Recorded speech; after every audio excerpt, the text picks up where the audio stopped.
If he calls in, we'll have him. Or not.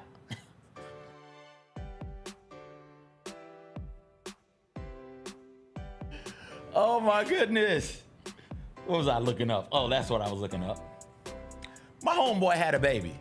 Little Congratulations. The third. Yeah. Always What's the name? The third. The name is the third? Yeah. Well, the name is Trilogy 3 Eyes. Sweet. Trilogy. Trilogy. Yeah, that's the name. That's the name. So shout out to Trilogy. Doing big things. Shout out. What was the song today? Well, actually, what did you Guess get into what? last night? No, I have a delete. You have a delete. Hold on, before Yeah. you do, aren't you glad you got that air conditioning thing figured out? You have It's no It's going to be 1:14 today. We walked some dogs last night at 9 o'clock, and Chris goes, "It feels awfully hot." And I go, "That's because it's 88 degrees at 9 p.m. So yes, it is awfully hot." Also, the place we're dog sitting, they haven't been at their place in a minute, and their air wasn't on, and I had flashbacks. You got got flashbacks to last week. That I had cranked, to be- I that cranked had to that be thing down to 64. It's not going to get colder any faster. No, it didn't. It only got to like 74 by the time we went to sleep, but it was better than the 85 that it was when I went understand in. that. But you could have put it on 75 and it would have been fine. You're going to kill their air conditioning unit. All right, what was the song? It's definitely not. I'm not admitting to that live on air. The song is a song called What New York Used to Be. It's by The Kills, which is a British band. And when it popped up, I was like, why the hell do I have this song in my library? And then I realized The Kills had a ton of songs on the Gossip Girl soundtracks, season 1 and season 2. And I have all these Kills songs, including What New York Used to Be. It's not a great song, so I hit that delete button. So you deleted without being told. But then I kept one called Sour Cherry by The Kills, and that thing still, they use that in a lot of promos. It brought me back. I miss being excited about music used in television shows. You're the only one I've ever heard say I took that. a whole college class on it. Music in television. What you learned? That there's an actual job of a music supervisor whose sole purpose is to place the perfect song at the perfect moment in a television show. Okay. Is there one? Chasing Cars. Is there a song in what TV Grey's show? Anatomy. Okay. All right, that's Like the that best changed use. the game. Whoa! Come on, Jacob. What's up, everybody? It is Tuesday, July 29th. That needs a sound effect with it. Gonna be a good day. Jessica Benson with you from the Grind City Media Studios in Memphis, Tennessee. CJ Hurt behind the glass coming up on today's show. It was a newsy start to the week. We will discuss Ja Morant winning Dunk of the Year, voted on by fans. A crazy Dallas Wings win over the Liberty last night that caused the Liberty to have an emergency team meeting. We'll get into Deion Sanders, Christian Wilkins, a new MLB betting scandal. We'll do a little TV Tuesday. We both watched Amy Bradley is Missing. We both listened to a wild podcast called Liberty Lost. It is a Tuesday. You know what we say. XOXO. Gossip Girl. What does that even mean? Oh my gosh. Learn your history. The white girl show is my history?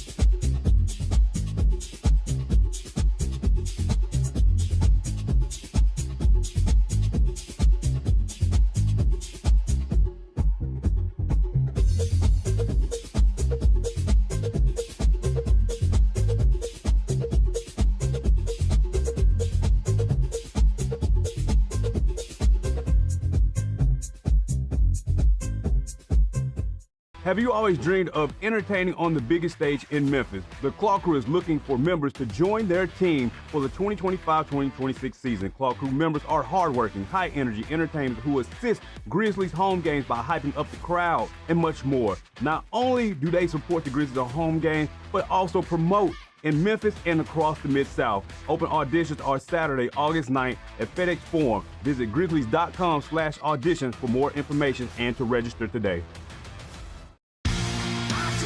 Shinedown. Dance Kid Dance Tour. Live in Memphis. FedEx Forum Saturday, August 30th. With special guests, Bush and Morgan Wade. Get tickets now at livenation.com. Shinedown, live in concert.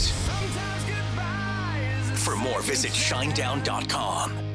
Going through the draft process the first time, they give you the answers to the test. Like, this is what you need to work on. This is what you do well. They told you. Yeah, like they tell you. Here's what, they if tell you want to get exactly. drafted, Here's what needs to happen. Yeah, they tell you. So it's like, if you're not listening, it'll go right over your head. But for me, I made sure to soak up all information and everything possible so I can give myself the best shot. The Chris Vernon Show, live on weekdays at noon on YouTube at Grind City Media and the official Grind City Media app. You get to the main event, and you hear the crowd. There's some rumblings in the crowd. Here we go. They say, "We want truth." I love how John Cena said when they were chanting, "We want truth." You can't handle the truth. There you go. I loved it. He takes the knee off, boom. Takes the mask off, boom. And it's our freaking truth. God, man, he cost John Cena the match. Tune in to Grind City Wrestling weekly on the Grind City Media app and on the Grind City Media YouTube channel. There are futures for Aaron Judge possibly hitting 400.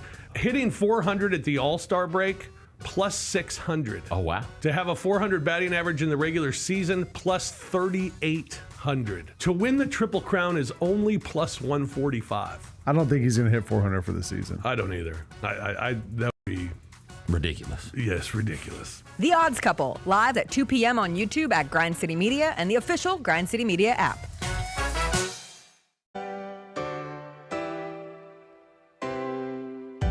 Feels great to feel the sunshine. Gotta own a day like it's all mine. Just got paid in his own time. Been working hard, I've been on the grind. I deserve this feeling, having my way. I've been on this healing. This is my day. The sun's out, let's have a little fun now. I wanna let it all out. That's what it's all about. Cause I deserve this feeling, having my way. I deserve this healing. This is my day. Grind City Media presents The Jessica Benson Show with CJ Hurt. Live from the Grind City Media studios on YouTube at Grind City Media and the official Grind City Media app. What's up, everybody? Happy Tuesday. I just found out it's going to be 97 degrees in Memphis today. It all runs together at some point where you just feel hot every day, but CJ just told me that we are purple on the map of the extreme heat, and Miss Kim in the chat said it is going to be the hottest day of the year, and I just looked it up, and sure enough, it's supposed to be a feels-like temperature of not 114, CJ, 116. Oh, that's up. When I looked at it, admittedly, it was like 3 in the morning. It was 3 in the morning when I was like, okay, it's time to get up and get my day started. Let's see what the weather's gonna be.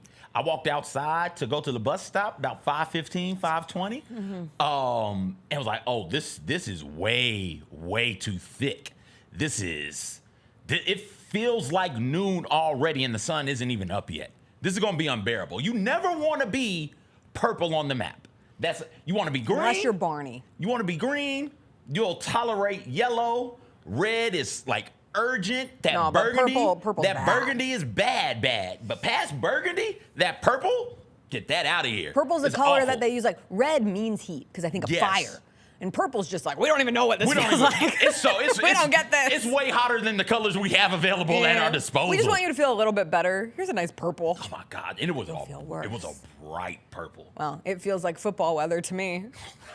Hey, seriously, let them kids drink water. Oh my- Everybody stay hydrated, Truly. please. Coaches, you also drink No water. jokes. If you work outside, drink water. Take rests. Take breaks when you're when you feel like you need break. Yeah. Find some shade. I was talking to Mr. Roy. He does the outdoor cleanup. I was like, hey, Mr. Roy, be sure you drink water and like take breaks today. He's like, oh, you don't got to worry about me. He's an old school player. He knows how to take breaks. I know how to take breaks. You'll see me taking a break. It's like, all right, please do whatever you can to be safe in this heat. Because 116 is atrocious. That is awful. I will be staying inside as much as possible, except for when I have to walk the dogs. When I'm walking the dogs, I'll finish How a are you going to walk podcast the that I start. dogs on the concrete? You have to. They're dogs. Are their paws not going to Well, burn some off? people have little booties for their dogs, but these dogs that I'm watching, they're farm dogs. They're tough. So that means they can walk on pavement No, that's like but you just 200 make the walk degrees? really, really quick. Gotcha. I mean, they have to pee somewhere. They have to poop somewhere. Although one of them prefers to poop in the hallway as we walk outside every time, and then I have to go and pick it up. Do you go like, okay, we're going for a walk, pooped, all right, fine, you pooped, I'll get that on the way back, or do you stop and pick it up immediately? if it's inside, I stop and You pick stop it and up pick it up. immediately. Okay. Or I go find a way. Sometimes I don't have a bag, and then you feel really bad. The worst is when they pee in the elevator, and then you don't have something to clean it up with, and you're just like, I promise I'm coming back. I'm good for it. I'm good for it. I will come back and clean up the pee in the elevator. It's an old dog. It's an old dog. Just needs a little help. That old dog needs to learn some new tricks. I was getting ready this morning, and the reason I say it feels like football weather is because it's feeling closer and closer to football season to me. I'm starting to get really excited. I'm starting to get really antsy. Not excited enough that I'm genuinely looking forward to Thursday night's Hall of Fame game. In fact, I could not tell you who's playing in the Hall of Fame game because it's a preseason game and I really don't care. But there was a monumental moment in my household this morning. Listen to my first fantasy football podcast of the season. Welcome back into my life to the Fantasy Footballers. I spent my morning listening to the unsolved fantasy mysteries going into this season. Amongst them, can you trust any member of the Bills receiving corps? I don't think I'm going to. You got to trust somebody's Nope. got to catch those balls. You know what? Shockingly, did you know last season, Josh Allen, it was the first time in a long time that you had a top 3 producing quarterback in fantasy football, and he didn't have a single top 30 receiver in the fantasy football space? Yeah. So I think I put a little note in my phone. I'm not Really? trusting those dudes. Who's the dude They love to got run, from, and they love Josh Allen to do everything. who's the dude they got from Florida State, the receiver? Is it Cole? Why am I- Keon Cole. Okay. That's not correct. That's Keon Coleman. I'm sorry. Is it Coleman? I believe it's Coleman. But it's Shakir is the one that everybody got really high on last year, and even him. And like their like draft price in a fantasy football draft is far too high considering the risk. They'll have some really good weeks. Like knowing my luck, the first week, Keon Coleman will have 3 touchdowns, but don't get got. Okay. Even Dalton Kincaid, and he was injured last year, I and he's wouldn't holding take- on to a little bit of an injury this year. I'm just I saying. got you. So you're just staying away And they from, got Josh Palmer from the Chargers. You're staying away from Yeah, all Bills. of the... Yeah, there's your fantasy football advice of the morning. Okay. All right. All Bills receivers. Okay.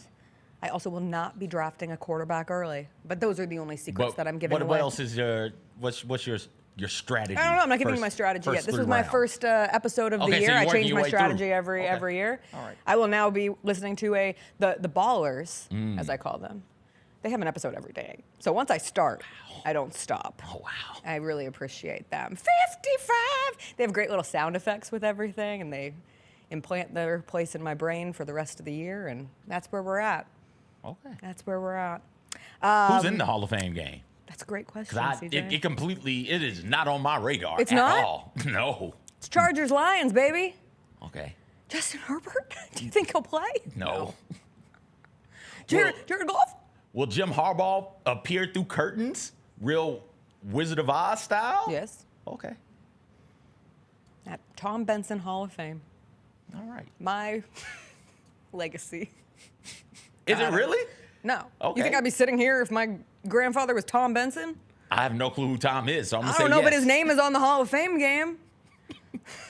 You've got football And connects his name is on ties. some building in New Orleans. Is it the Is that same, the same one? Benson? Or am I just all over the map? I gotta find a family member. Anyway, shout out to fantasy football. Last night I did something that I said I wasn't going to do anymore this summer. I watched a Dallas Wings game. I had sworn up and down that I was not going to do that. And to be honest, I had not planned to watch the Liberty Wings game last night, but we had our TV on cable and we were flipping through the news channels because we had been watching the we were watching live coverage of the shooting in New York City. And there had been the report that there was an active shooter. We have a lot of friends in New York, and so we wanted to stay up on what was happening there.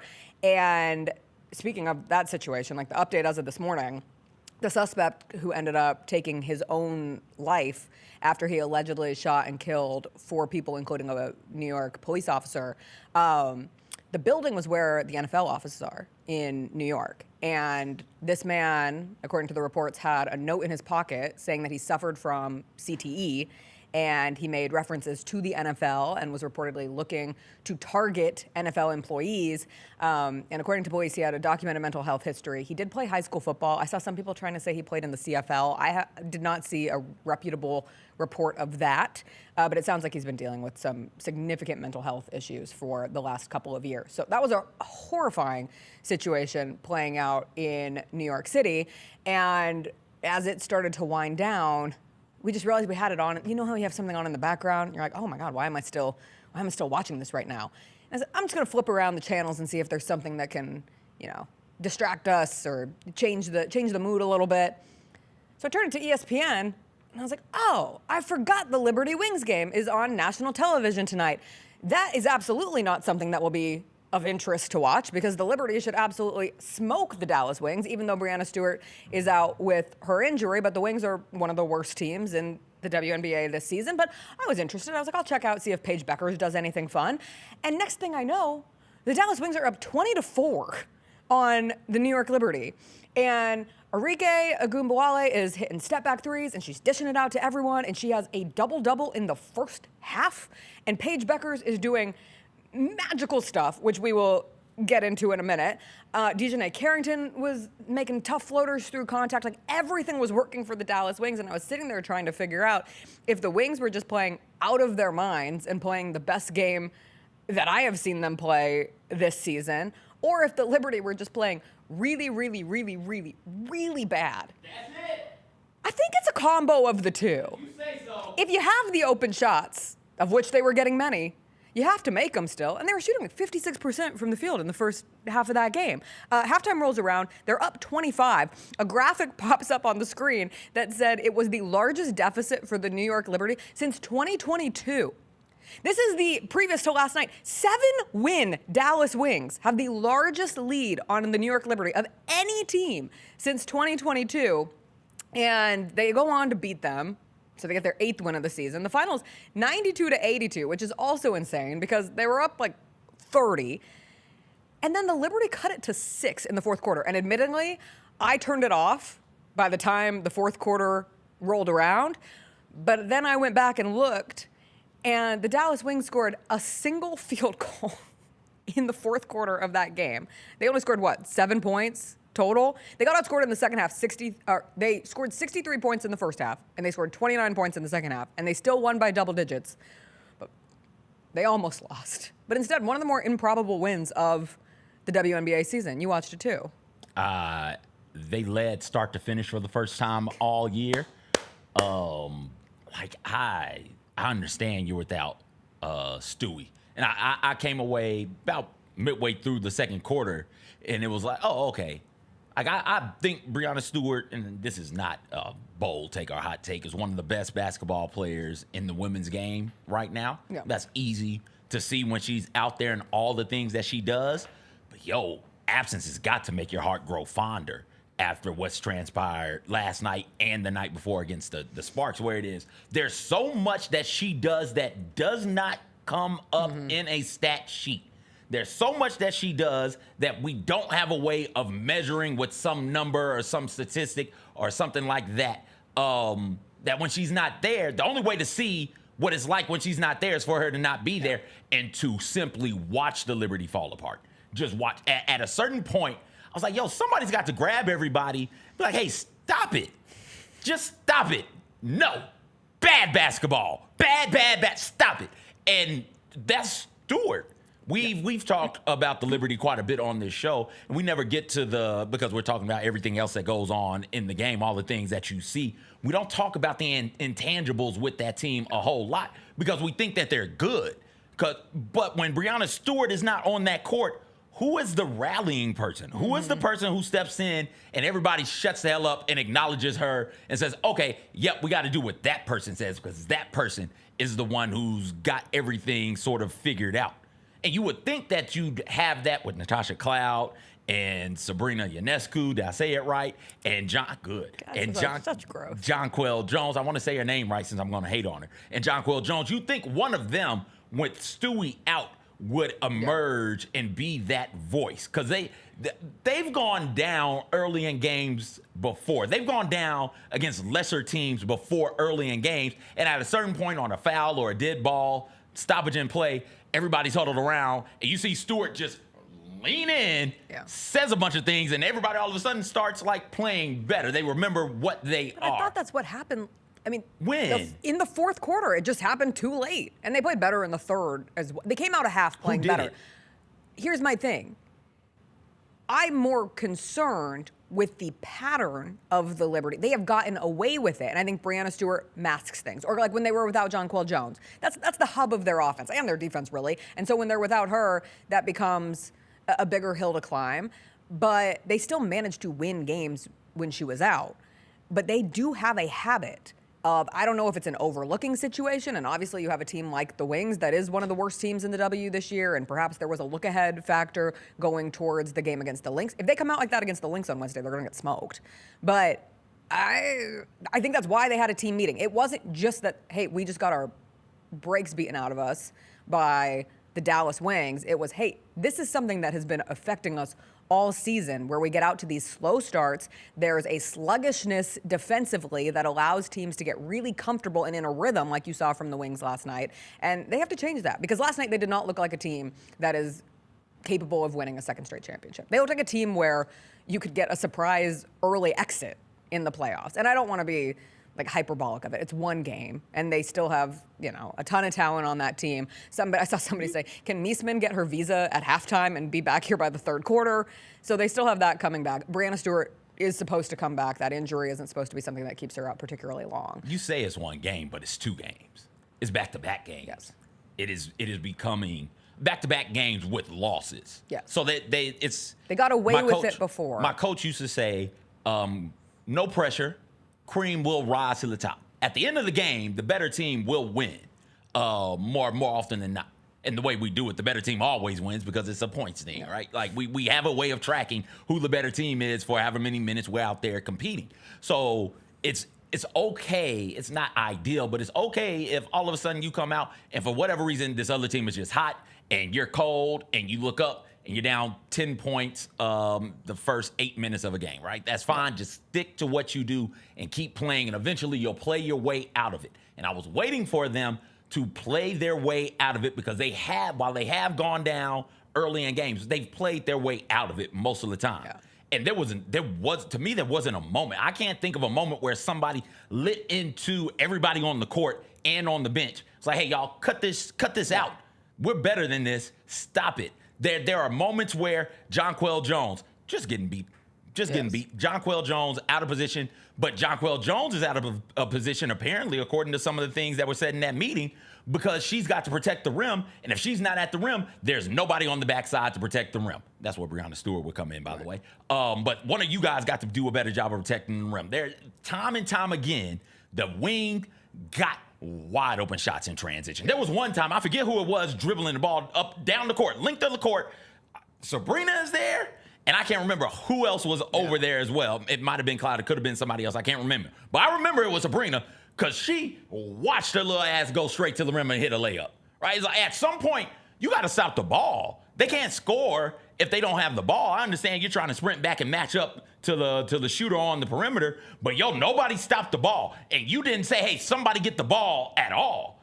So that means you saw it, didn't tell somebody else to go get the ball, and then you didn't move over and get the ball. And you can't have those types of mistakes from those two, right? From Jonquel Jones and Sabrina. You just can't have that from the 2 best players on your team without Stewie on the court. And they were making the mistakes. Now, you'll go and if you box score Hunt and you just read the box score, 17 for one, 18 for the other one, it's like, oh, okay, they had a pretty good game. They were terrible. They were bad. Both of them were terrible. Jonquel is the type of player who I want taking whatever shot she wants to take late in games because I trust her to make the big shots, and she did. She shot fake, put her out of her foot, back behind the 3-point line, knocked it down. I think that was her only 3-point make of the game in the fourth quarter, and that's what cut it to 9. Okay.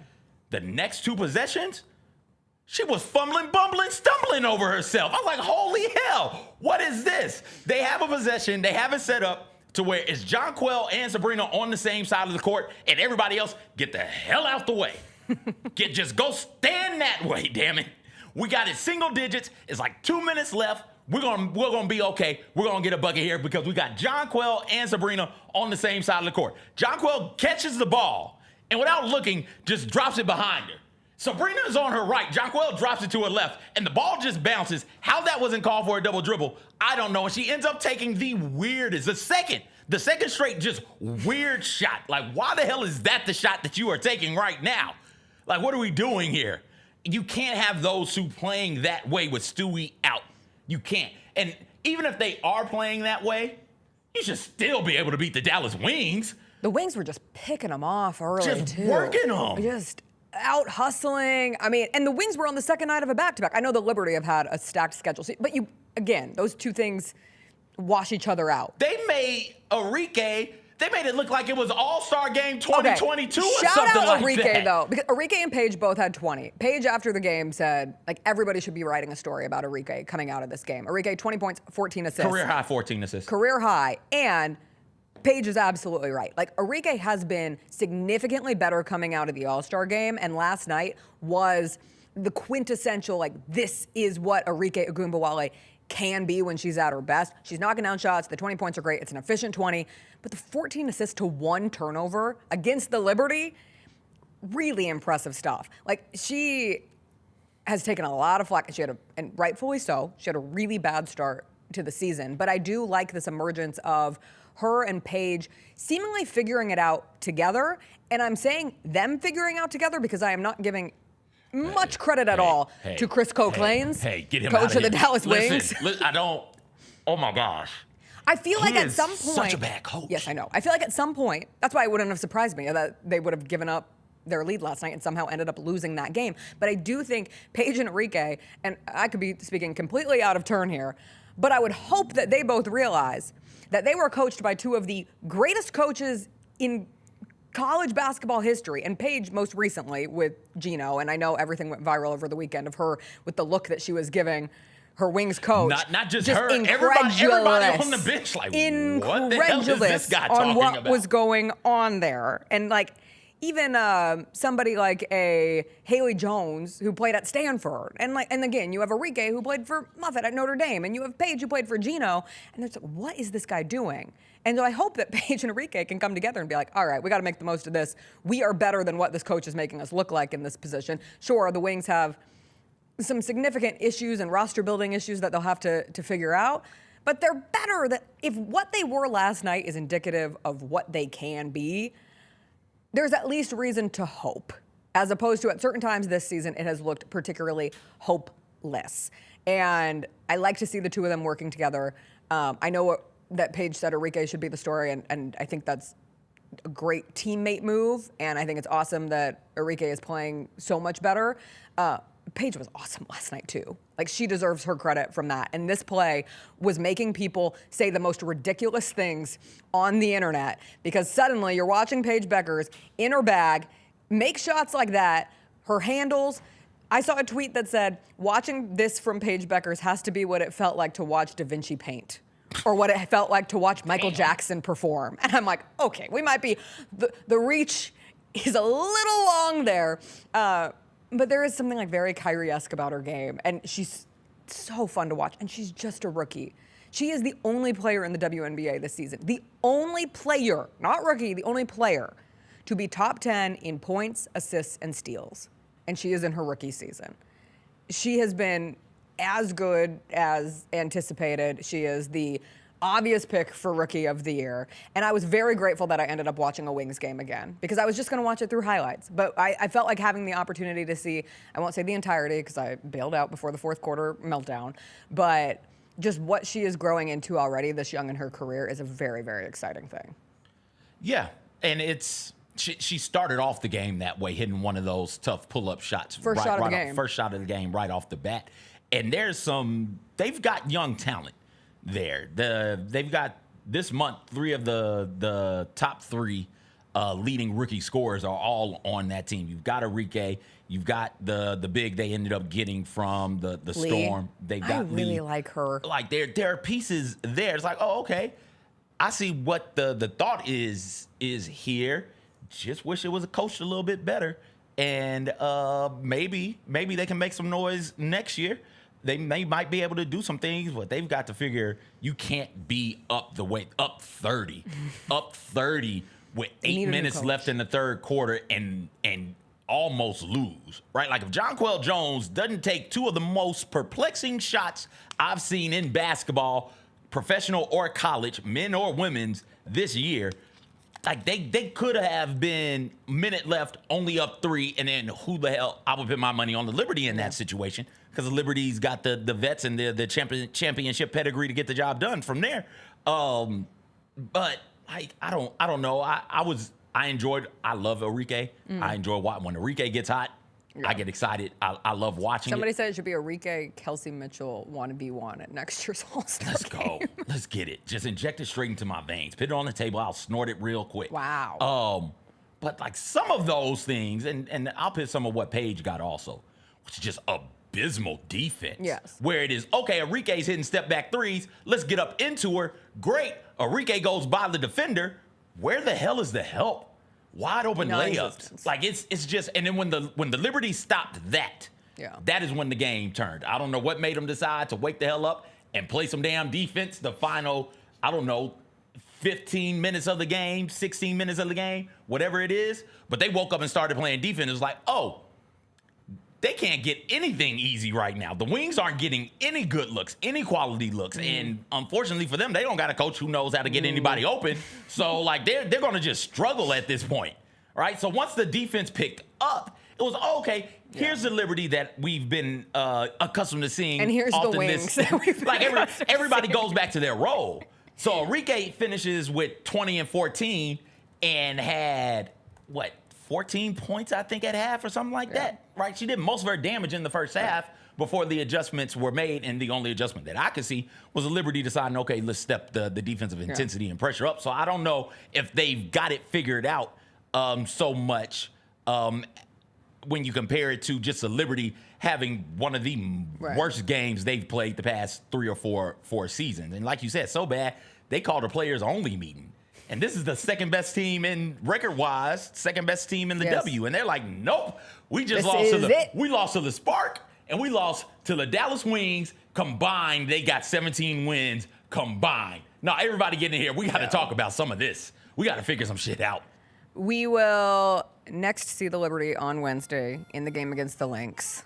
I really hope Stewie's available, but I really don't think she's going to be. Tonight, we'll get to see the debut of Cameron Brink in the Sparks game against the Aces. You excited? I am. That's 9 o'clock on NBA TV. I looked at, because of my snafu. Oh, snafu? Well, I don't know how to pronounce that I think word. it's snafu, but I appreciate the schnaff. Snafu yesterday. I like schnappel. Like, how many 6'8" WNBA players are there? There's one. It's just Griner. I don't know where that came from. It's the adjustment because you're watching a bunch of tall people. I was watching Jonquel. I was like, okay, so is who else is 6'8" in the W? Because Jonquel is very clearly 6'8". Brittany Griner is 6'8". The Lee is also on the court at 6'8". So I was looking it up and was like, nope, Jonquel 6'6". I think Lee is like 6'7". It's just Brittany Griner. It's just Brittany Griner at 6'9", and that is it. All right, we got to take a quick break. When we come back, the NBA announced the dunk of the year. They are in that period where they're going back, getting the best of last season, and surprise, surprise to no one in Memphis, Ja Morant winning dunk of the year. We'll get into that, plus his response on social media, and then some of the other sports stories from yesterday. We'll get into Deion Sanders, Christian Wilkins, the MLB betting scandal. That's all still ahead.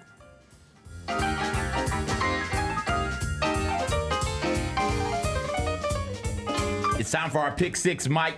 6 classics that we're most looking forward to in the 2025 football season. Las Vegas, obviously, that's the Grambling State University, Jackson State University clash.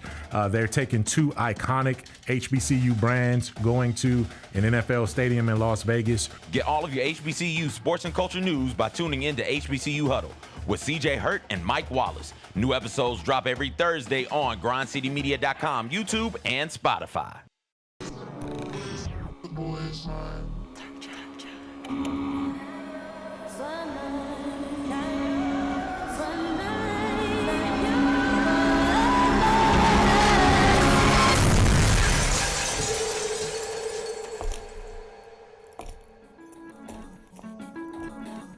Ready? I've been ready. What are we waiting for?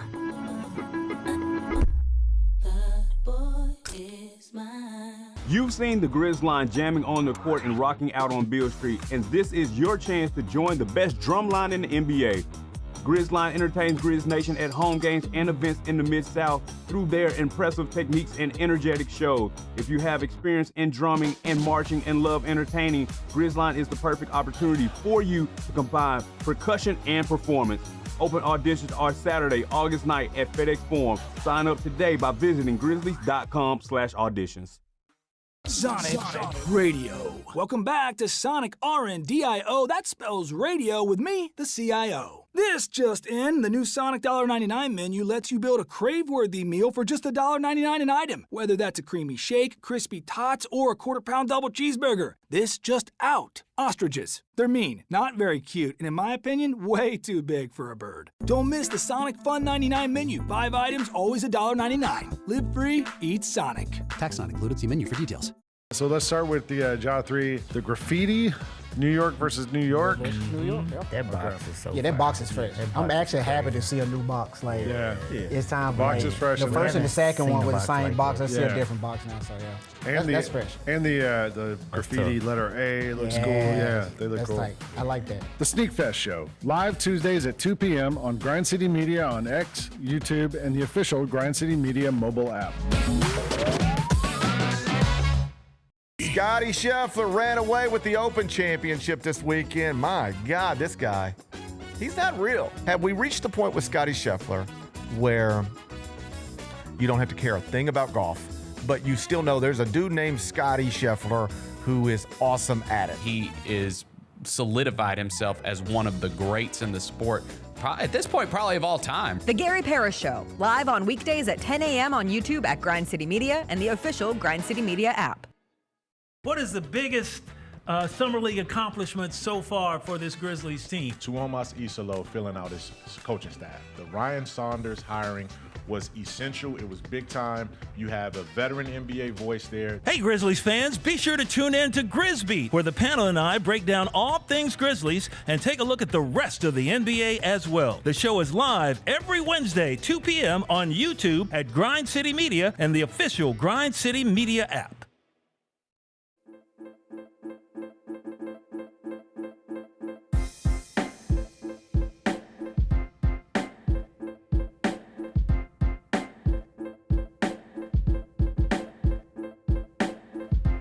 All right, welcome back, welcome back. The NBA announced their dunk of the year yesterday. It was voted on by the fans, and it went to Ja Morant for his double clutch through Porzingis and Derek White. Derek White, who launched a podcast yesterday.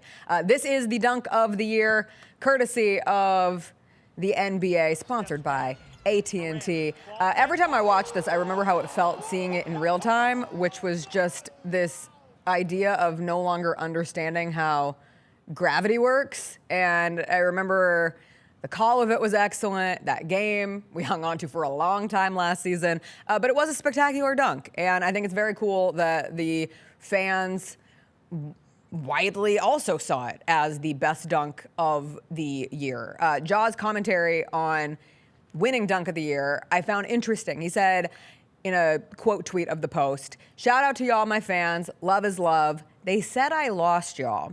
One, I love the love is love focus. He's been going back to this over and over again, and it just brings a smile to my face. But also, I think this is such a good example of like internet versus reality or mob response on the internet. Because it's not the internet in totality, because this was a fan vote that was done via using the internet. So I don't want to say it that way. But this idea that Ja's fans left him. I think if you talk to people in real life who are a fan of Ja Morant, far less fans abandoned Ja than perhaps he felt. And I think that's a really tough thing. And I cannot imagine what it is like from the perspective of like a professional athlete who has, millions of followers and all these people reaching out constantly. And I think it's really hard. We've talked about, I think it was Caitlin Clark during All-Star Week who discussed, getting offline essentially and living in these arenas where these people come in droves for her because they want to see her, they want to get autographs from her, they want to have one moment to connect with Caitlin Clark, who they love and adore, but then she'll get online and it's just a lot of hate to have to sift through. And I think in a similar fashion, like Ja Morant does have to deal. He has his comments closed still on Twitter/X, which I think is an excellent thing for anybody who's dealing with that. But even on posts about him, you see, the same stuff over and over again. And I think that has to be a very draining situation. But I'm glad that he's being reminded that, hey, no, actually, like, a lot of people love me. A lot of people respect me. A lot of people live for, having the opportunity to see my dunks or my plays, or, as is the case like we discussed yesterday, all these fans in China who are rallying around for a chance to see Ja in person. And we're seeing this throughout this global tour with Nike. And, I know it's really easy to like sit back from your chair and be like, why can't he just focus on the good? And I think he is focusing on the good right now, which is awesome. But I think it takes some time to get there. Like, I never want to compare my little old life to like someone of Ja's magnitude. But I remember early on in my career, like I could get 10 messages that were just nothing but nice and full of adoration and like should make me feel really proud of what I'm doing and that I'm making an impact on somebody. And then I would get one bad one. And I'm not even talking about just like losers in the comment sections, like a personalized bad, like, I don't like you, you are bad style of a thing. And I would just fixate on that for days at times. And it takes like learning how to read that and just push it off and focus on, the majority of people who care about you. And in this case, like a majority of people who love Ja and voted on him for Dunk of the Year and continuously, like rave about him as a basketball player and as a pop culture figure in the sports space. And I hope that it seems like he's grasping that right now, and I think that's a big development and a very cool thing, and I hope he's able to hold on to that. You said it best yesterday, CJ, like when you get to a point in the season where things aren't going well, can you still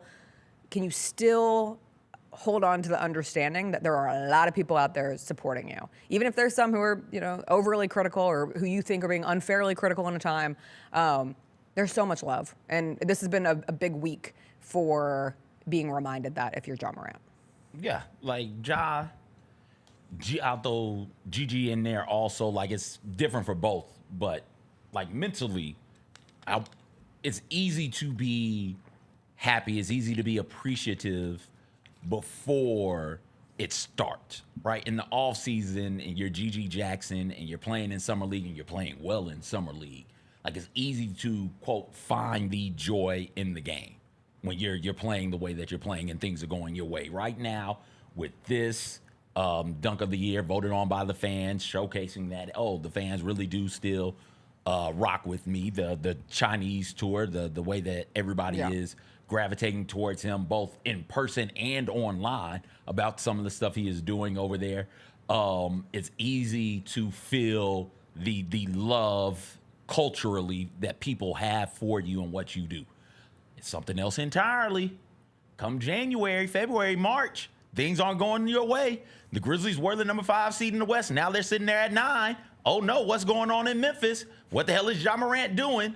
Why is he not doing more? Why is he not doing less? Yeah, he told us. He said it 5 years ago, since the Fine in the West comment, here's what Ja Morant has done.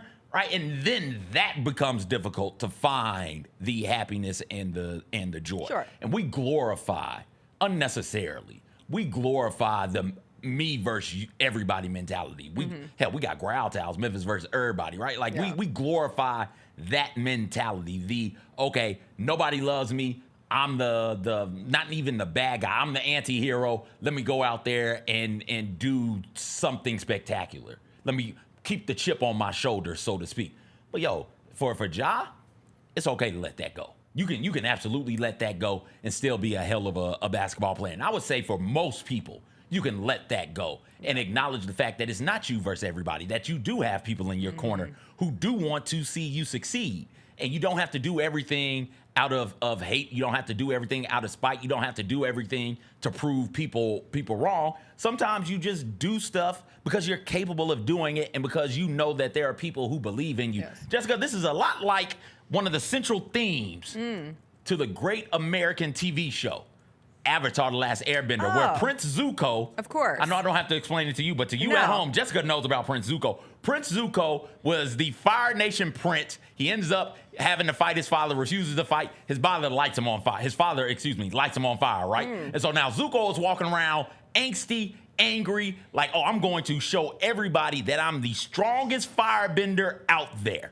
And then he decides he's not going to be angry anymore, and he's going to let go, and he's going to try and find peace. And you know what happens? You know what happens. You don't know what happens. I know what happens. Spoiler alert, he loses his ability to firebend. You would say, oh no, what happens next? Well, he goes and he finds dragons who teach him how to firebend from a pure place, and he becomes so much stronger. He becomes so strong that he's able to challenge the actual strongest firebender, his sister, Princess Azula, to a fight for the Fire Nation, the soul of the Fire Nation. He ends up winning. My point is, Zuko went from being hateful and spiteful to being a caring, loving person, and was a much better, stronger firebender because of it. Ja Morant can be a much better, stronger basketball player. Basically, Jessica, Ja Morant is Prince of the Fire Nation. He's going to be a phenomenal basketball player if he finds love. So basically what you're saying, as Luka found almond milk shakes, 2 workouts a day and intermittent fasting. I forgot about the almond milk. How could you forget about the almond milk shakes? I'm sorry, go ahead. Ja Morant has focused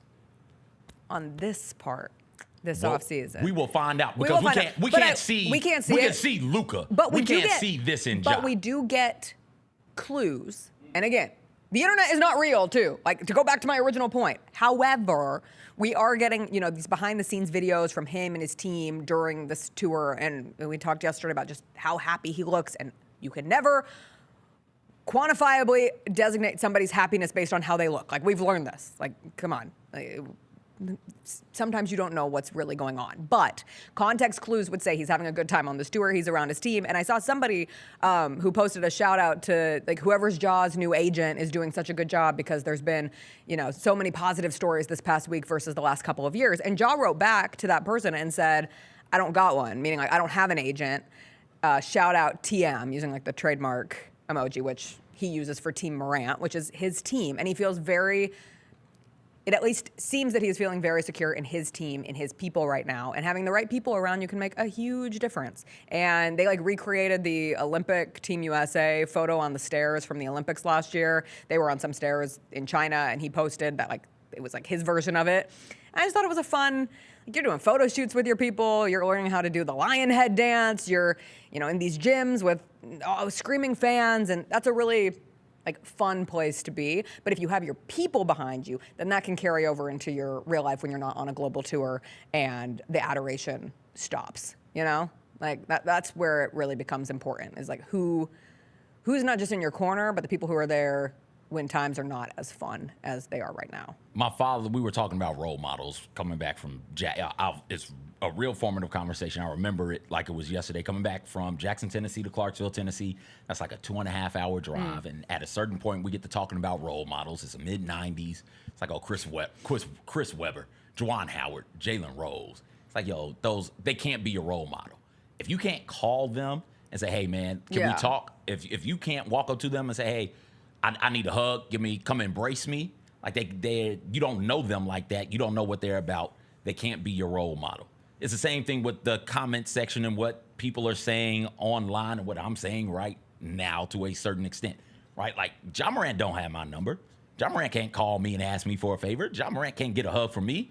So why, Ja, do you then care what I have to say, to the point to where it very clearly affects your mood? And I'm using me as an example, but everybody out there to where it is, okay, this person, this analyst, this columnist, this national media correspondent said whatever they said about you. Okay, do you know them? Do they know you? No.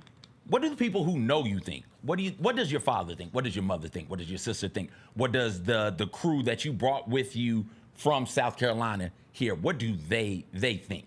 Live in that. Don't live in what people are saying online. And if don't do it at all, but understand us as people who are basketball fans, and some people who are listening, most people who are Grizzlies fans, and everybody I think is a Ja Morant fan, right? Understand that it is mostly love when we talk about Ja Morant online. So don't let the handful of comments detract from the fact that most of the comments in a comment section about Ja Morant are filled with, oh my gosh, Ja is incredible. Are there the comments about the fine in the West? Absolutely there are. Are there comments about the slow dancing with the gun in the strip club? Absolutely there are. But overwhelmingly, the majority of the comments are, holy hell, Ja Morant is great. So understand that piece of it as well. Ja don't understand any of it. Just don't look at it. Like that, none of that matters. But for everybody out there who at a certain point in the season is going to get to where, why does everybody hate Ja? And it's like everybody doesn't hate Ja. It's not Ja versus everybody. It's not. People really want to see him succeed. And live with the people who you know and with what they think about you. You say it's not that easy. I struggle to understand the complexities of it because you just don't look at it. I think it's great that he keeps his comment section off now. I think that's great. If a video pops up with you on it and you're curious about it, don't click on the comments. That's not hard for me. But as somebody who used to look at comments, I'm just saying, like, I understand what that decision to make that action, even though you know it's going to hurt you. Listen, I did therapy about it, and you get to this point where, like, you get to, why am I looking at this? This is hurting me. This is stupid, and this doesn't matter. Does this person, like you said, have my number? Can they talk to me? No. Okay. Number two, does this person write my paychecks? No, they don't. Do they matter? No. There's no reason why this comes together. I'm just saying, as somebody who, in my younger years in a career, understand the pull to do it, I see how it happens, but I look forward to him getting to a point. What made you stop? When did you stop? Probably a couple years ago. Was there a proverbial straw where you just like, okay, this is enough? I just feel like I grew up. Okay. And I was able to start laughing at it. Okay. You know, sometimes humor helps. Like the old emperor wears no clothes idea, or like if you're performing in front, imagine everybody in their underwear. I imagine those people sat on their couch. And I'm like, you're not doing anything. The emperor in no clothes? Yeah, that was the wrong thing. Thank you. Okay, I didn't know it was wrong or not. It was something I was unfamiliar with. I meant that when you're performing on a stage and you imagine people in their underwear, and for some reason my brain went, emperor wears no clothes. It's fine. We're just talking about naked people. Wait till the comment section get a hold of that. You see? What a shame. It could be a disaster. Emperor in no clothes. Anyway. Comments under the dunk on the NBA page. There's nothing like a jam from Ja Morant. Morant dunks like a legend. One of the best double clutches ever. I want to see Memphis make a run. Ja is so electric. His talent is unique. That was tough. He deserves it. That's sick. My GOAT. Ja sword, spun, slammed his way into history. That feels like a bot comment. Showstopping reverse jam, as voted by you. That also feels like a bot comment. These blue checkmark comments, sometimes they're the worst. But bottom line is, face of the league. MVP season incoming. Our star is greater than your star. There's a lot of love out there. And congrats to Ja for winning Dunk of the Year. And I know everybody here in Memphis is just counting down to actually getting to see him back in this gym at FedEx Forum next season. We'll take a quick break. We'll come back. I won't talk about the Emperor wears no clothes anymore, but we will talk about other... Yes, CJ? I do want to know about this Emperor in no clothes. I don't even understand how you made that... You know, I don't either. What synapses in your brain fired for that saying? Because it sounds like a legit saying. You know, it's maybe I just made a new saying. I think you did. We got to figure that out. Okay, we'll take a break. We'll come back. On the other side. With the Emperor who wears no clothes. Maybe I don't know how to talk anymore. Maybe I lost my mojo.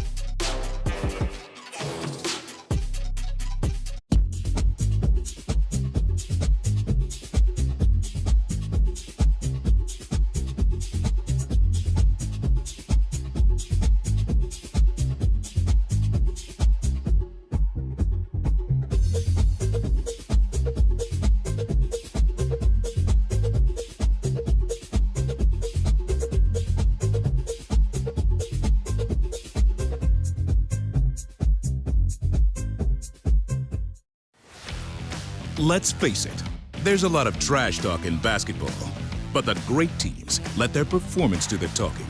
Like Ford F-150 with Pro Power on board, a class-exclusive industry-first feature that turns your truck into a mobile generator and leaves the competition speechless. Ford F-150, official truck of the Grizzlies. Greatness starts here at your Mid-South Ford dealer. Class is full-size pickups under 8,500 pounds, GBWR. Shinedown. Dance Kid Dance Tour. Live in Memphis. FedEx Forum Saturday, August 30th. With with special guests Bush and Morgan Wade. Get tickets now at livenation.com. Shinedown, live in concert. For more, visit shinedown.com. Coach Thorpe, to his credit, also taught me, like, just simplify your game. Like, it doesn't have to be difficult. You don't have to do all the up and under stuff. Like, he always talks about getting to the second box. My biggest thing is just do what I can to make the right play. It doesn't, if it ends up in a shot, it does. If it ends up in a pass to an assist, it does. Shooting 72% is credit to, I guess the work I put in and my coach is helping me. The Chris Vernon Show, live on weekdays at noon on YouTube at Grind City Media and the official Grind City Media app. You get to the main event, and you hear the crowd. There's some rumblings in the crowd. Here we go. They say, "We want truth." I love what John Cena said when they were chanting, "We want truth." You can't handle the truth. There you go. I loved it. He takes the knee off, boom. Takes the mask off, boom. And it's our freaking truth. God, man, he cost John Cena the match. Tune in to Grind City Wrestling weekly on the Grind City Media app and on the Grind City Media YouTube channel. There are futures for Aaron Judge possibly hitting 400. Hitting 400 at the All-Star break, plus 600. Oh, wow. To have a 400 batting average in the regular season, plus 3,800. To win the Triple Crown is only plus 145. I don't think he's going to hit 400 for the season. I don't either. I that would be ridiculous. Yes, ridiculous. The Odds Couple, live at 2 p.m. on YouTube at Grind City Media and the official Grind City Media app. It's time for our Pick Six, Mike. 6 classics that we're most looking forward to in the 2025 football season. Las Vegas, obviously, that's the Grambling State University, Jackson State University clash. They're taking 2 iconic HBCU brands going to an NFL stadium in Las Vegas. Get all of your HBCU sports and culture news by tuning in to HBCU Huddle with CJ Hurt and Mike Wallace. New episodes drop every Thursday on grindcitymedia.com, YouTube, and Spotify.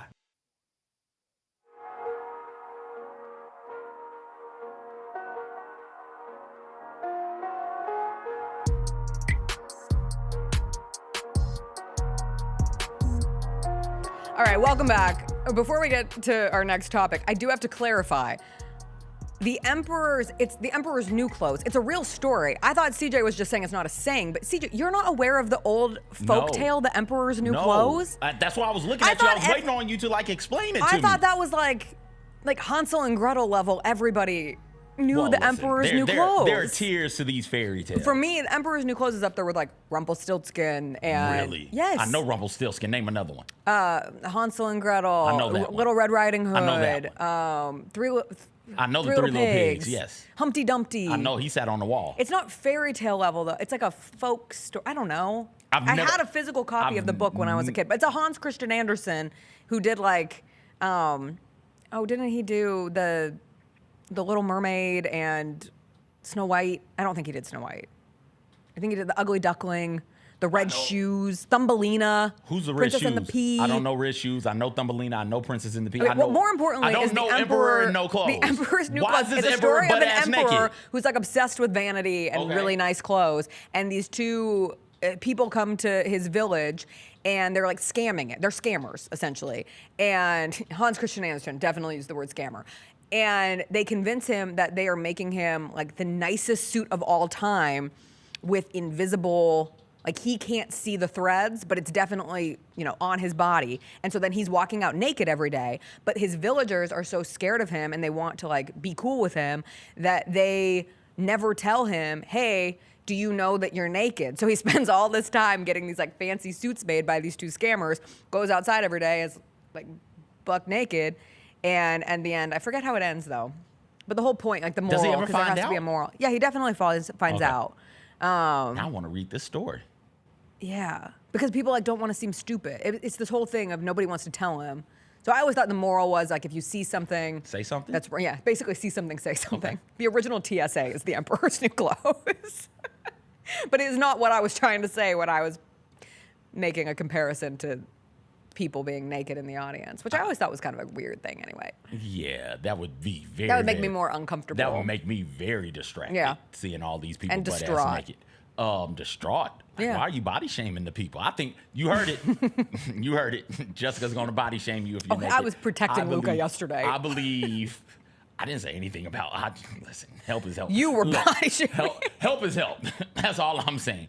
I, as a furthest right person, think all bodies are beautiful, and that's why I would be distracted because I'd be like, look at all these naked, beautiful people in their bodies. Now we bought got a nephew, so bought a book of fairy tales like Aesop's Fables. That's what we bought. We bought some Aesop Fables. I loved Aesop. They're just quick paragraphs, something that my 5-year-old nephew can sit there and read. Does he understand? Can he read all the words? No, but it's something that is easy-ish for him to struggle through. So now I'm going to go there and see if they've got some sort, because a lot of those stories culturally end up mixing and matching and blending in different ways. I'm going to go try and see if The Emperor's they've New got Clothes an was Emperor. funny. Is Emperor's New Clothes? Yeah, the Emperor's New Clothes. All right. And if they I remember don't, having a then- picture book when I was a kid. Of this butt-ass naked man? Yeah, but he was like in his undies. Okay. Like he had like a crown on with like his underwear. That'll get if you I in trouble remember correctly. in France. It will. Yeah. You can't do that anymore. All right. Before we get into some other stuff, a reminder that the PGA Tour is coming to Memphis next week. FedEx St. Jude Championship back August 6th through 10th.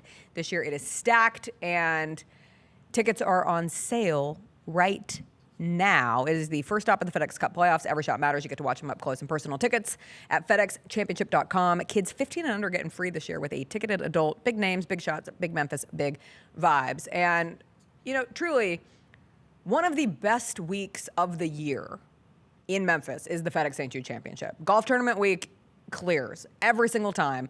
And it's truly not just a situation where, yeah, you can focus on top 70 golfers in the world being there, or the top 70 golfers ranked in the PGA standings with guys like Scottie Scheffler and Rory McIlroy and Justin Thomas and Tommy Fleetwood. And, you know, it's the start of the FedEx Cup playoffs, which is a really exciting thing to have here in Memphis at TPC Southwind. I'm really excited because I'm doing some work with the golf tournament this year, and I was out at TPC Southwind last week. The course looks like it is in beautiful shape. They have a lot of really fun add-ons always. There's good food, there's good activities, there's free air conditioning, which feels like an important thing to focus on because, my God, is it hot this week. I hope it's a little bit cooler next week. But I was having this conversation with someone yesterday, and it made me realize that there are some people in the city who still don't quite know that you don't have to like golf to go to the golf tournament. You don't have to know anything about the FedEx St. Jude Championship. You don't have to know who Scottie Scheffler is, although I think a lot of people know him generally at this point. But you don't have to. You don't have to have ever heard of him. And you can go out to TPC Southwind and you can have a great time because the golf tournament is just as much a social event as it is a premier sports event. And for those of us who love sports, it's great because it hits both of those things. Like, I love that you can get as close as you can to some of the best golfers out there as they are playing the course at TPC Southwind, but you don't have to care about that. And my friend was saying, like, I've never felt drawn to go there because I didn't understand that there was more to it than, treating it like a game or a match or something that only sports fans would go out to or something that only somebody who has stepped foot in a country club before has gone to. Like, that is absolutely not the case for FedEx St. Jude Championship. They're doing birdies and bubbles again this year, which is one of my favorite elements of the tournament. They have this fried chicken sandwich that you can only get. It's the guys behind 80 Michael's Italian Kitchen, and their chicken sandwich is insane. Smackers is out there this year. Torchy's is out there. They're doing drink specials where if somebody gets a birdie on the 14th hole, all drinks prices are slashed to $5 for 5 minutes. Like, honestly, it operates like a festival. It's a festival. It's a golf tournament. It's hot as hell, I know, but it's really fun. You see so many people you know. So I just realized, like, some people don't know that. And so I wanted to make sure that at least our viewers understand the golf tournament is truly for everybody. If you want to go out there, I know, however you choose to spend your money is how you choose to spend your money. But if you go get a single day ticket, you can get a weekend pass, whatever it may be. Like, you will have a good time. Like, we go out every year and we just love to bop around the course. I was that way, whereas golf's not really my thing. I'm not really going to know what's going on. Why do I want to be out there? And I was at 56. Mike Brewer was like, no, let's go. Like, I'll show you a good time. And it was a great time. It's just easy. Right? All you got to do is get in there, and then once you get in, like you said, it very much feels like a festival. It does, and you're just bopping about, people watching some golf, and it's fun. It really is fun, and it's one of the events that showcase the city in a really, really positive way. And there's a ton of positivity on the broadcast, sure, but there is also a ton of it there in the moment at the event. The prices aren't atrocious. It's not astronomical. You're not paying $30 for a dog or a beer. And as somebody who would love to talk to you about the golf and the start of the FedEx St. Jude playoff, I can't. Or the FedEx playoff, excuse me. Like, see, I'm messing up the name. I can't. I have no clue what's going on. I watched Happy Gilmore, and it was like, oh, these things are supposed to be funny because it's actual golfers saying them. I can't tell you who the hell these golfers are. Like, that's the knowledge I have about golf, and I still look forward to this event every single year because it is a whole lot of fun. You get to watch some of the best in the world at their craft go out there, sure, but you get to spend time with the community. And as we get behind the screens and we look at our phones and people write the think pieces about the loss of community over here, getting to have that type of an event in the city, that's huge. That's so much fun. Every year I see people who I hadn't seen since the last time I saw them. Hell, one year I walked around with my uncle, had no clue my uncle was going to be there. Just walking around, he was there. I was like, yo, Jim. He's like, yo, CJ, let's hang out. And so we hung out. You never know who you're going to see. You know the golfers are going to be the best in the world, but you never know who in the community you're going to get to see and hang out with and reminisce with and have fun with. And you said festival, it feels more party-ish to me when I'm there, but like festival is a good way to frame it and phrase it. It's a giant party of fun, and golf is happening not too far away from where the party is. Anyway, I know some people don't know when it is, so it's next week. I'm going to be out there. CJ and I are going out there next Thursday. I think I'm going to go out there Saturday as well, but it's Thursday, Friday, Saturday, Sunday, and you can do one day, you can do multiple days. There's a lot of shade. I hate being out in the heat. Oh, there's a ton of shade. You get your steps in. Yes. Is that 4? Oh, don't ask me. I've played that damn course, and I could not tell you.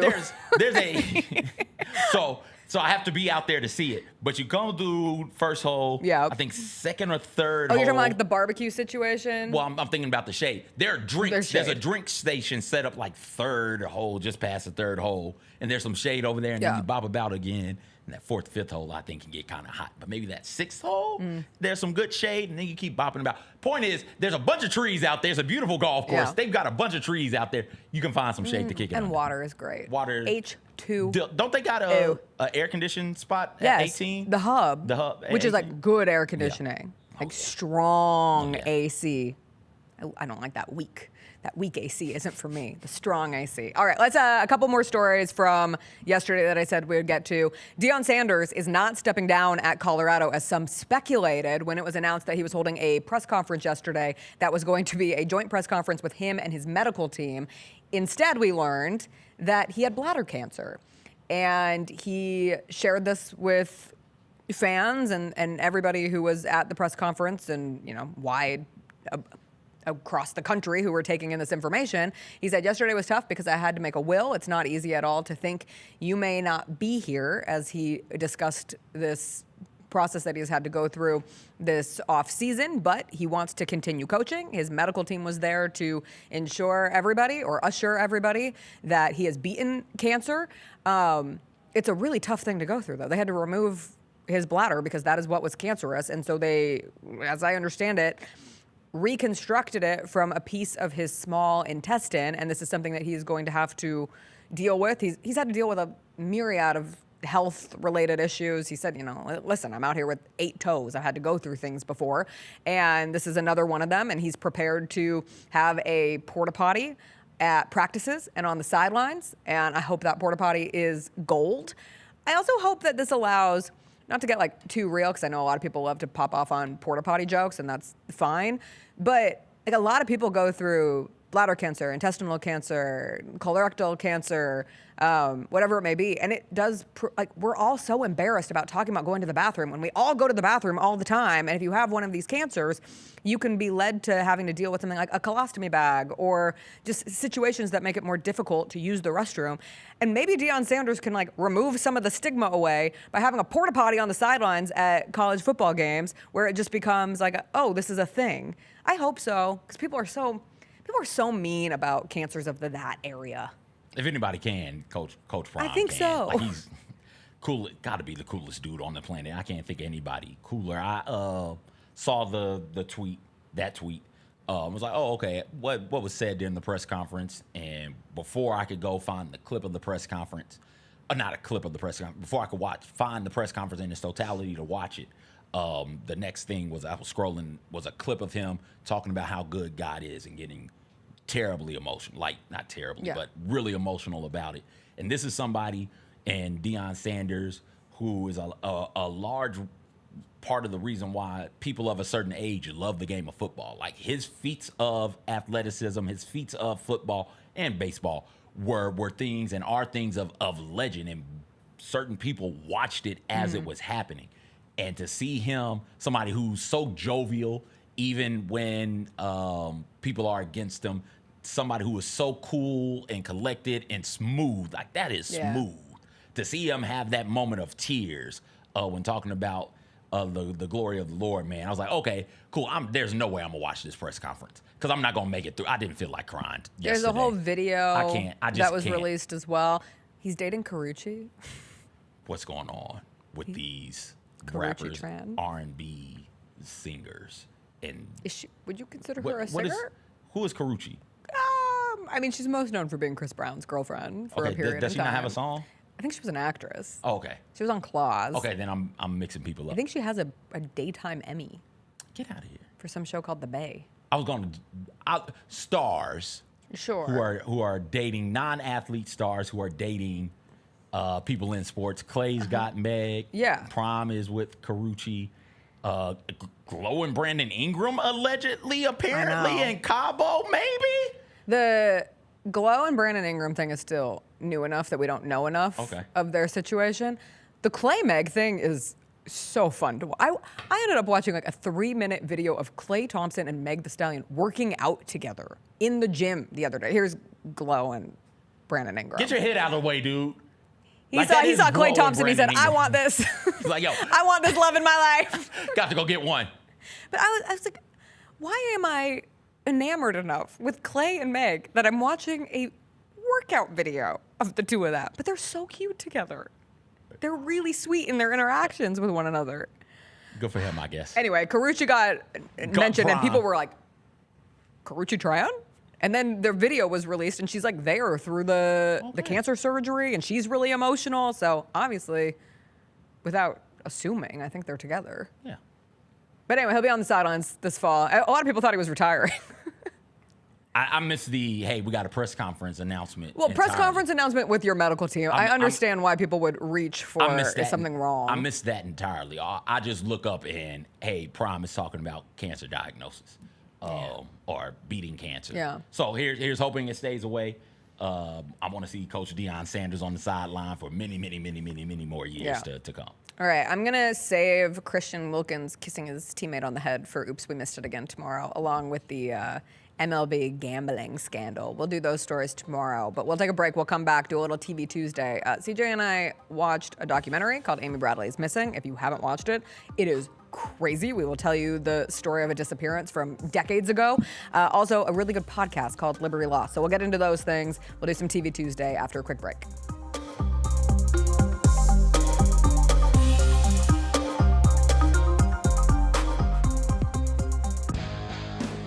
Grizzlies fans know it's the team that gives you the edge.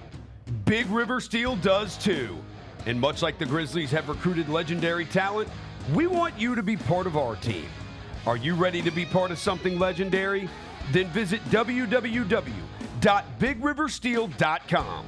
That's www.bigriversteel.com.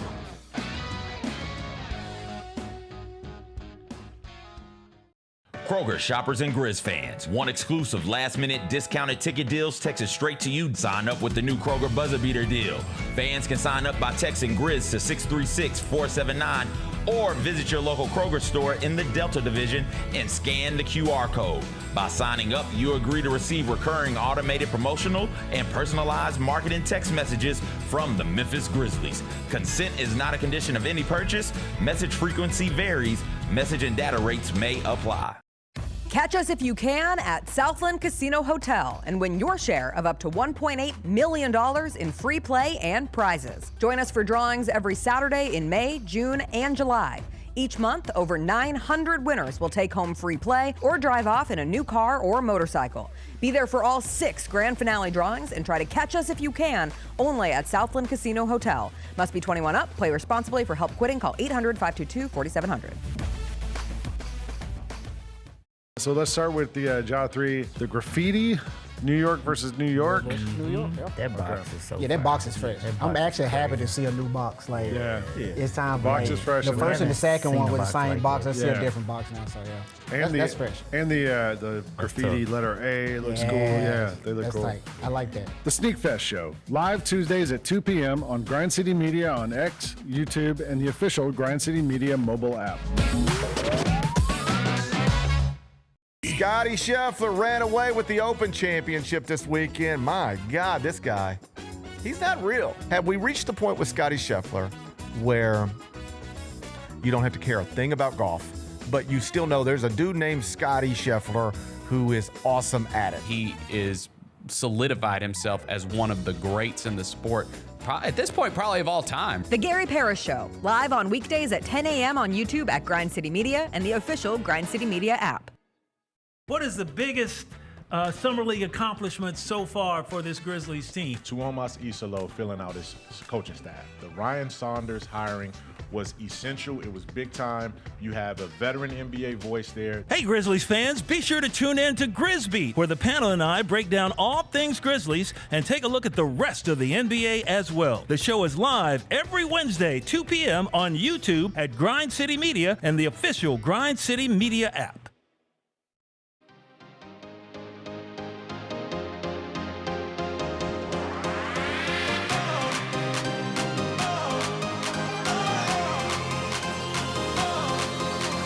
Welcome back. Time for a little TV Tuesday, and we have a documentary that we watched and a podcast that we listened to, which we consider television of the ears. Let's start with the documentary because Amy Bradley's Missing is the latest true crime documentary that is sweeping the country, and it is the story of a woman who was last seen in March of 1998. It is July of 2025. That is a long time ago. Amy Bradley was on a cruise. Yes, CJ? Oh, never mind. We get no spoilers. I was going to We can spoil. issue a quick correction. No. Oh, I'm sorry. Go ahead. You got it. No, you got it. You're right. Officially was last seen on a cruise ship in March of 1988, where she was on holiday with her family. She went missing early in the wee hours after a night. She was never found. However, this documentary dives into the various theories because while there are some that think she could have fallen off the boat or jumped off the boat, there are a myriad of stories that would lead you to finish watching this documentary and say to yourself, gee, I'm pretty sure Amy Bradley was alive, and I don't know if she's still alive, but she might be because of other things that you uncover in this documentary. This documentary was so good that we watched all 3 episodes in a row, which I don't normally do. Usually it's like a space out, as I mention all the time. We watch documentaries while we work out, and so it's about an hour to get through, and then we would watch the next one the next day. And we just flew through this thing because I had to know where we were at in the Amy Bradley universe at this point in time in the current life. And we don't really know. Obviously, this is an unsolved case. But there are a ton of theories, and now there are even more theories following the documentary because that's what happens. Her brother has a theory of his own that was so crazy the documentary wouldn't even touch it. He thinks it was Scientologists who were docked on a boat next to her. Yeah, I know. He's like, no one will listen to this theory. I'm like, He's blaming Scientology? Yeah. Okay.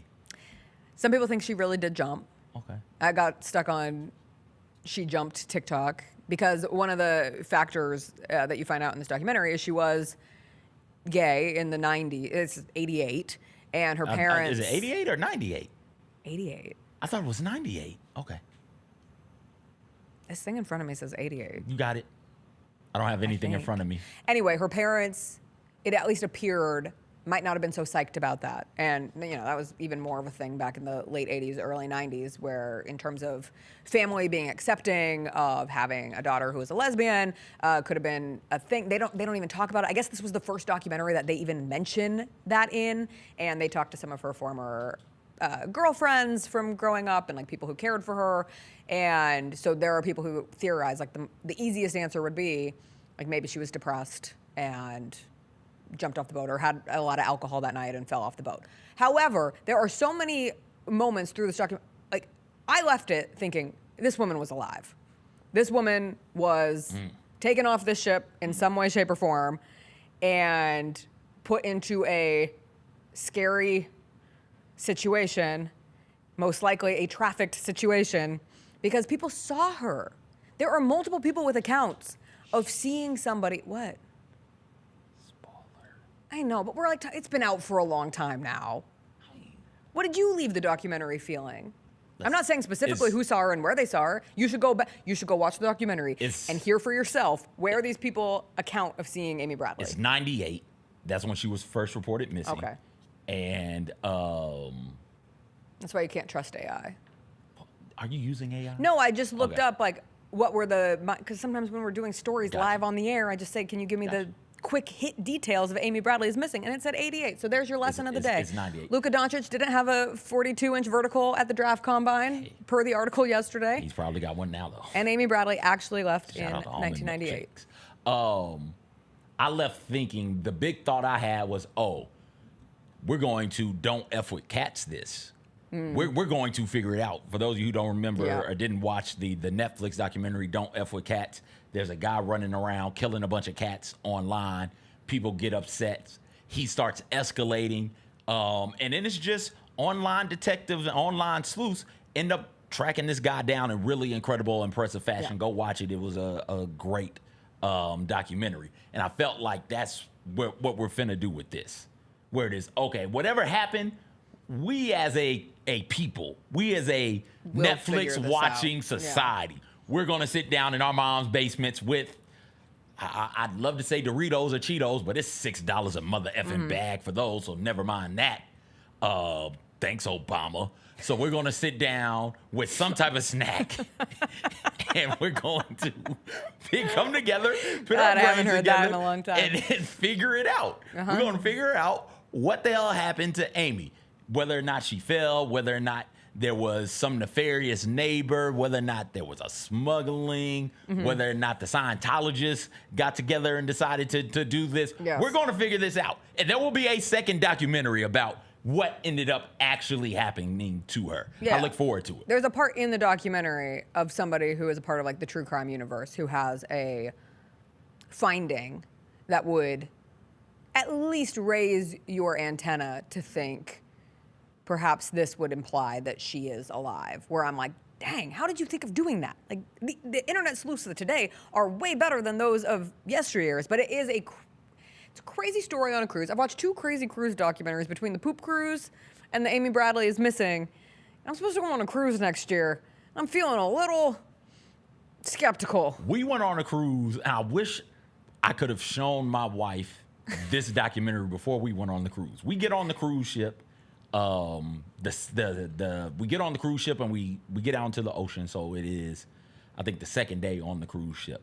And she's like, okay, I want to walk around. I'll be back. It's like, I'm coming with you. She's like, no. You stay here. You need to relax. You need to rest. I'll be right back. Oh. And this woman.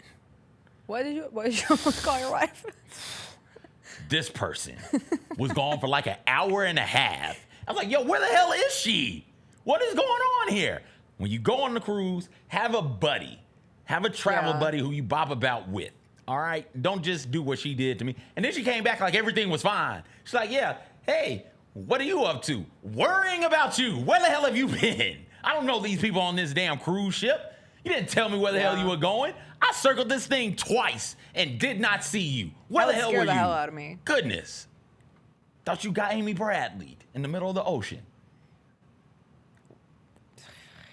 We almost went to Barbados instead of Antigua. I could have been Amy Bradley. Just as long as you stay with people and don't just wander about on your own, you're good. I don't know. Then I was thinking back of that, like, I was led to believe cruises were a scary place when I was a kid. Remember They that? are. Do you remember that Natalie Holloway case who went on the? Why does the name sound She went familiar? on a senior trip. It wasn't Yeah. Barbados. It was Aruba. Yep. And she disappeared in Aruba. I remember it. And my mom was like, "You are never going on a trip with your." I remember when I went to Cabo for spring break in college. She was like, "Don't forget to be careful." And I was like, Yeah. "Why? You think I'm going to be?" Like, you would joke. You'd be like, "What? You think I'm going to be Natalie Holloway?" Yes. You could be. Yes. Look what happened to maybe Amy Bradley. Something definitely happened to Amy Bradley. I just think don't something know definitely what happened to Amy Bradley. Also, note the cruise director comes across as the biggest jackwad. He was so rude in how he talked about this. I was like, you've had 20 years to figure out what your story is going to be and how you're going to portray this incident that, at bare minimum, something horrific happened on a cruise that you were the captain of. Listen, immediately. He's so mean. If somebody comes to you on a cruise ship, hey, my family member is missing, immediately, regardless of the time, regardless of what everybody is doing on the cruise ship, immediately get on the speaker and be like, An hey, yo. announcement. Have you seen this person? We looking for Amy. Yeah. Where the hell Amy at? Amy, go back to your room In or the come words here. of People are Britney looking for Amy. Spears, if you seek Amy, There please you call go. us. There you go.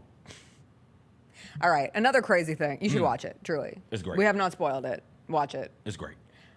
Podcast that CJ recommended to me, and I have not listened to a.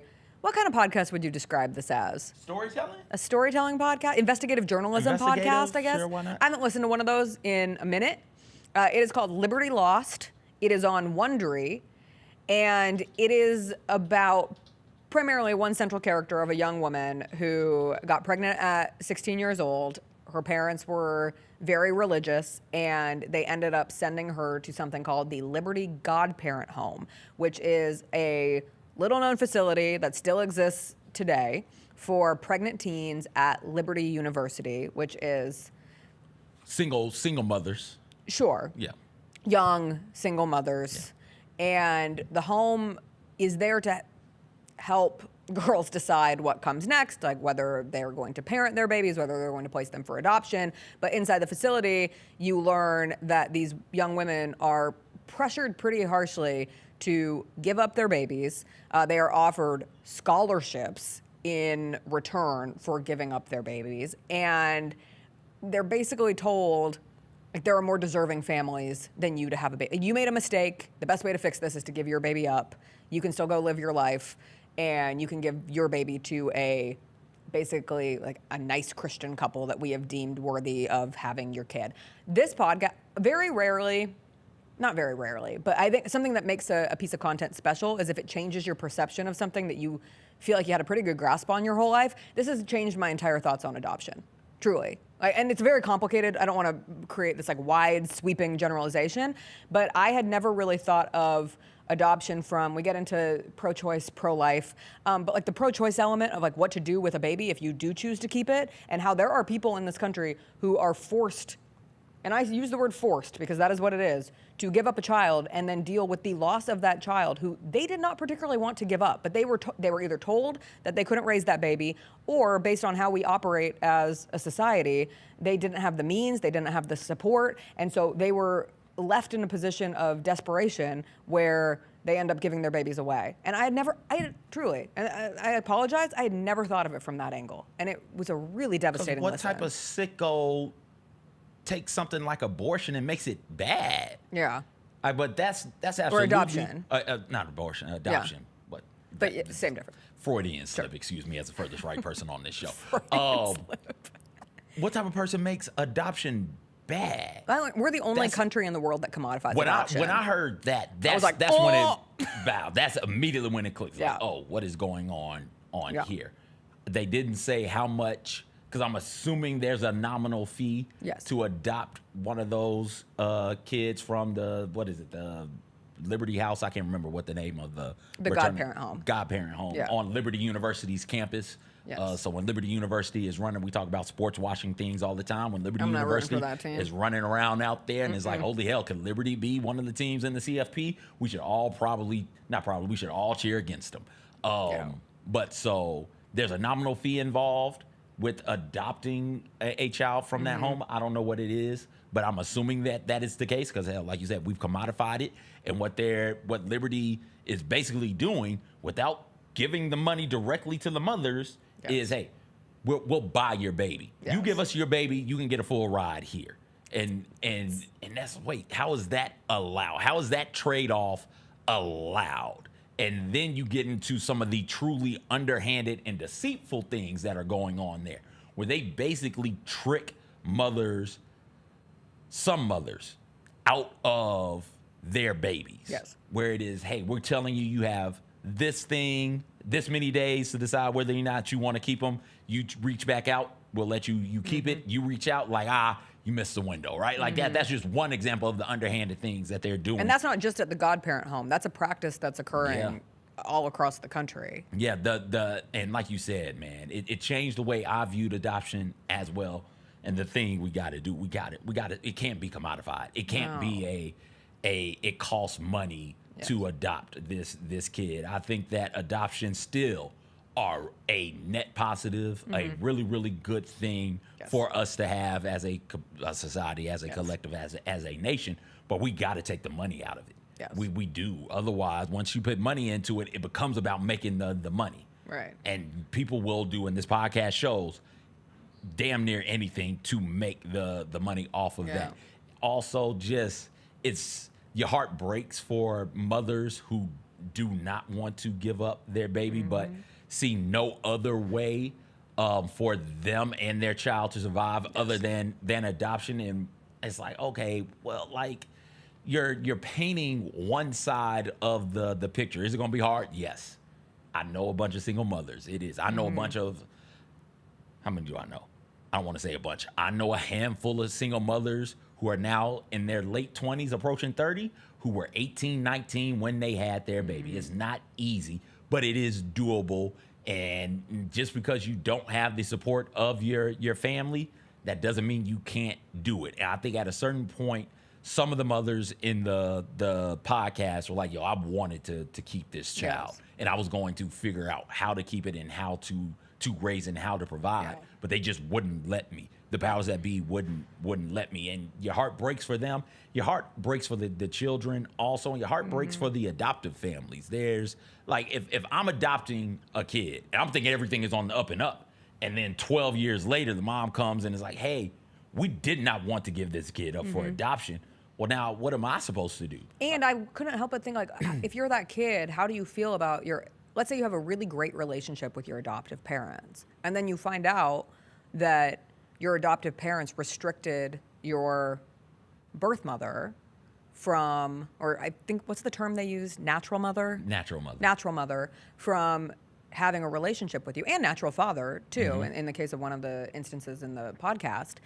And I can't imagine the trauma, the emotional baggage and trauma that puts on a child. We make the Handmaid's Tale comparison like way too flippantly at times. Listening to this feels as if you are taking young, pregnant women, using them as handmaids. All they are for is a vessel for this baby to be born, and then putting it in what, in the case of Liberty, they have deemed a more appropriate home. And they've been doing this since like the early response to Roe v. Wade back in the 70s, and Jerry Falwell, who was the founder of Liberty University, like basically by hand creating, hey, we have an alternative to this, and we're going to create these like perfect Christian households by taking babies that young women who made mistakes need to give up. And the whole thing, it's a really good podcast. It's really well reported. 6 episodes, 5 episodes, 7 episodes. There's some episodes. It was, I signed up for a free trial of Wondery so that I could have access to the last episode before it came out, because I just wanted to finish it because it was that good. And highly recommend. So there's I'll call that true crime too. There's your 2 true crime recommendations for this fine Tuesday. Thanks for joining us, everybody. We'll be back tomorrow. It'll be a Wednesday. D'Angelo Williams will join us. We never know what we'll chat with him about. Ghosts, treks, expeditions. I don't know. We'll find out. But have a great rest of your day. We'll see you then. Bye.